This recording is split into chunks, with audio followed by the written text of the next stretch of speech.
আসসালামু আলাইকুম ওরহমতুল্লাহি ওয়াবারাকাতুহ। আজকের ভিডিওতে আমরা কথা বলবো একটা এমন জায়গা নিয়ে যেটা দুনিয়ার বুকে জান্নাতের এক টুকরো। হ্যাঁ, ঠিক শুনেছেন, রিয়াজুল জান্নাত বা জান্নাতের বাগান। এটা কোনো কল্পনা নয়, বরং স্বয়ং রাসূলুল্লাহ সাল্লাল্লাহু আলাইহি ওয়াসাল্লামের হাদিসে বর্ণিত এক পবিত্র স্থান। চলুন বিস্তারিত জেনে নিই। প্রথমেই জেনে নেওয়া যাক রিয়াজুল জান্নাত কোথায়। এটা অবস্থিত মদিনা মুনাওয়ারার মসজিদে নববীর ভেতরে, ঠিক রাসূল সাল্লাল্লাহু আলাইহি ওয়াসাল্লামের পবিত্র হুজরা শরীফ, যেখানে তিনি শায়িত আছেন, যাকে আমরা রওজা মুবারক বলি, এবং তার মিম্বার শরীফের মাঝামাঝি অংশটুকু। এই জায়গাটির দৈর্ঘ্য প্রায় ২২ মিটার আর প্রস্থ ১৫ মিটার। মসজিদের বাকি অংশে লাল কার্পেট থাকলেও এখানে সাদা সবুজ রঙের কার্পেট বিছানো, যাতে সহজেই চিনতে পারা যায়। রাসূল সাল্লাল্লাহু আলাইহি ওয়াসাল্লাম নিজে বলেছেন এক অমূল্য হাদিসে, আমার ঘর এবং আমার মিম্বরের মাঝের যে জায়গা, সেটা জান্নাতের বাগানসমূহের একটি বাগান, আর আমার মিম্বর আমার হাউজে কাউসারের ওপর অবস্থিত। সহি বুখারি, হাদিস নম্বর 1196, সহি মুসলিম। এই হাদিস শুনলেই হৃদয় কেঁপে ওঠে।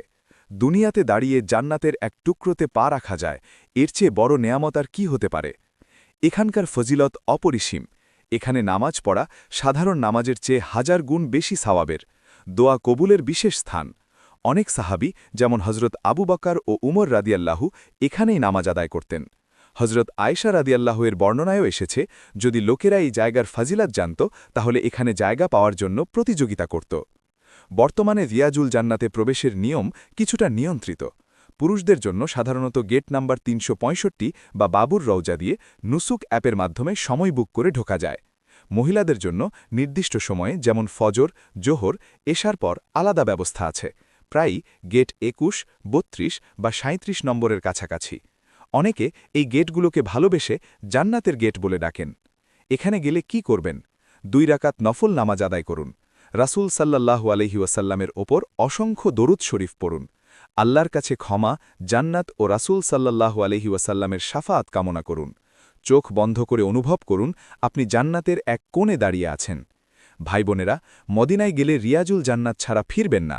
এটা শুধু একটা জায়গা নয়, এটা আল্লাহর রহমতের ঝলক, নাবিজির ভালোবাসার প্রমাণ।